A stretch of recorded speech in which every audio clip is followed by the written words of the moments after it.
രാജ്യത്തെ ഡോളർ വാങ്ങി ഒറ്റിയ മാധ്യമ സ്ഥാപനങ്ങൾക്ക് പൂട്ടുവീഴും. മോദി തിരികെ വരുന്നത് ഇന്ത്യയിലെ നിരവധി മാധ്യമ സ്ഥാപനങ്ങളുടെ തീവ്രവാദ അട്ടിമറി ബന്ധത്തിന്റെ ബ്ലൂ പ്രിന്റുമായി. മോദി ട്രംപ് ചർച്ചയുടെ മറ്റു വിശദാംശങ്ങൾ ഔദ്യോഗികമായി ഇതുവരെ പുറത്തു വന്നിട്ടില്ല. എന്നിരുന്നാലും നരേന്ദ്രമോദി ഏറ്റവും കൂടുതൽ ലക്ഷ്യം വെക്കുന്നത് അമേരിക്കയിൽ നിന്നും ഇന്ത്യക്കെതിരായിട്ട് നടത്തുന്ന നീക്കങ്ങളും മുൻ അമേരിക്കൻ സർക്കാർ ഇന്ത്യയിലെ അർബൻ നക്സലുകൾക്കും ഇന്ത്യയിലെ മാധ്യമ സ്ഥാപനങ്ങൾക്കും നൽകിയിട്ടുള്ള സഹായം റദ്ദ് ചെയ്യിക്കാൻ വേണ്ടിയാണ്. ഇന്ത്യക്കെതിരായിട്ട് വ്യാജ വാർത്തകൾ നിർമ്മിക്കാനും ഇന്ത്യയിലെ ജനങ്ങളെ തെറ്റിദ്ധരിപ്പിച്ച് കേന്ദ്ര സർക്കാരിനെതിരായിട്ടുള്ള നിലപാടുണ്ടാക്കാനും ഇന്ത്യയിലെ ഹിന്ദുക്കൾ മുസ്ലിങ്ങൾക്കെതിരാണ് എന്നുള്ള ആശയം രാജ്യവ്യാപകമായും ലോകവ്യാപകമായും പരത്താനും ഇന്ത്യൻ മാധ്യമങ്ങളെ ഉപയോഗിക്കുകയായിരുന്നു. ഇതിനാവശ്യമായിട്ടുള്ള ഫണ്ട് അമേരിക്കയിലെ ബില്യണറായിട്ടുള്ള ജോർജ് സോറസ് വഴിയാണ് എത്തിയത്. 5000 കോടി രൂപയോളം എത്തി എന്നാണ് പറയുന്നത്. $500 മില്യൺ അമേരിക്കൻ സഹായം മാധ്യമ സ്ഥാപനങ്ങൾ കുടുങ്ങി വ്യാജ വാർത്തകൾ ഉണ്ടാക്കി അട്ടിമറിയായിരുന്നു ബൈഡൻ സോറസ് ഹിൻഡൻബർഗ് സംഘത്തിന്റെ ലക്ഷ്യം. ഇന്ത്യയിൽ അട്ടിമറി നടത്താനും ജനാധിപത്യം തകർത്ത അർബൻ നക്സലുകളുമായി ചേർന്ന് കലാപമുണ്ടാക്കാനും ശ്രമിച്ചു. ഇത്തരത്തിൽ ഫണ്ട് സ്വീകരിച്ചവരിൽ മലയാളം മാധ്യമ സ്ഥാപനങ്ങൾ അടക്കം മുൻപന്തിയിലുണ്ട്. ഏകദേശം 10,000-ലധികം മാധ്യമ പ്രവർത്തകർക്ക് അമേരിക്കൻ ഫണ്ട് ലഭിക്കുകയും നിരവധി മാധ്യമ സ്ഥാപനങ്ങൾ ജോർജ് ഫണ്ട് കൈപ്പറ്റുകയും ചെയ്തു. ഇതിന്റെ കൃത്യമായിട്ടുള്ള വിവരങ്ങൾ ഇന്ത്യൻ അധികൃതർക്ക് കൈമാറും എന്നാണ് സൂചന.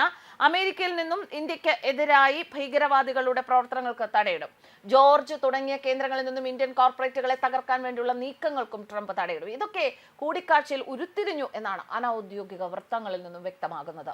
നമുക്കറിയാം, കഴിഞ്ഞ കാലങ്ങളിൽ കേന്ദ്ര സർക്കാരിനെതിരെ ദില്ലിയിലുണ്ടായ പൗരത്വ നിയമവുമായി ബന്ധപ്പെട്ട കലാപം, കർഷക കലാപം, കാശ്മീരിലുണ്ടായ കലാപങ്ങൾ, ഇതിന്റെ എല്ലാം പിന്നിൽ മാധ്യമങ്ങൾ ഉണ്ടായിരുന്നു. ദില്ലിയിൽ കലാപമുണ്ടായപ്പോൾ മുസ്ലിം മോസ്കുകൾ കത്തി അമരുന്നുവെന്നും കത്തിച്ചുവെന്നും രാജ്യവ്യാപകമായി വാർത്തകൾ നൽകി കലാപമുണ്ടാക്കിയതിന് മലയാളം ചാനലുകൾക്കും നിരോധനം ഏർപ്പെടുത്തിയിരുന്നു. ഇത്തരത്തിൽ ഇന്ത്യയിൽ കലാപമുണ്ടാക്കി ഭരണം അട്ടിമറിക്കാനുള്ള ജോർജ് സോറസിന്റെ ഫണ്ടിന്റെ ഉറവിടവുമായി ആയിരിക്കും അമേരിക്കയിൽ നിന്നും നരേന്ദ്രമോദി എത്തുക.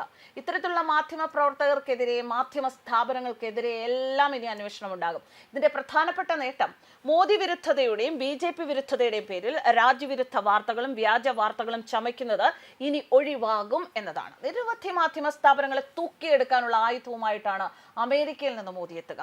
ജോർജ് സോറസിനെ അമേരിക്കൻ ഫണ്ടിന്റെ നിയന്ത്രണത്തിലുള്ള ഇന്റർന്യൂസുമായി ചേർന്ന് പ്രവർത്തിക്കുന്ന കാശ്മീർ ആസ്ഥാനമായിട്ടുള്ള ഡാറ്റ ലീഡ്സ് വിവരങ്ങൾ പുറത്തു വന്നിരുന്നു. ഡാറ്റ ലീഡ്സും മലയാള മനോരമയും തമ്മിലുള്ള ബിസിനസ് ബന്ധവും അവർ ഒപ്പിട്ട കരാറിലെ വിവരങ്ങളും കർമ്മ ന്യൂസ് പുറത്തുവിട്ടിരുന്നു. അമേരിക്കൻ ഫണ്ടിന്റെ ഇന്ത്യയിലെ പ്രവർത്തനമാണ് ഡാറ്റ ലീഡ്സിന്റെ പ്രധാനപ്പെട്ട ജോലി.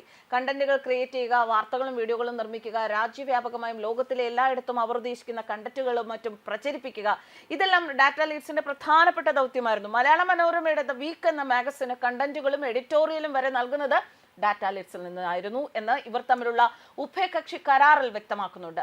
മാധ്യമ പ്രവർത്തകരെയും മാധ്യമ സ്ഥാപനങ്ങളെയും ബന്ധപ്പെടുത്തി പ്രവർത്തിക്കുവാൻ രൂപീകരിച്ച ഫാക്ട് ശാലയുടെ അംബാസഡർ മലയാള മനോരമയുടെ ഉടമസ്ഥനും എക്സിക്യൂട്ടീവ് എഡിറ്ററുമായിട്ടുള്ള ജയൻ മാമൻ മാത്യു ആയിരുന്നു.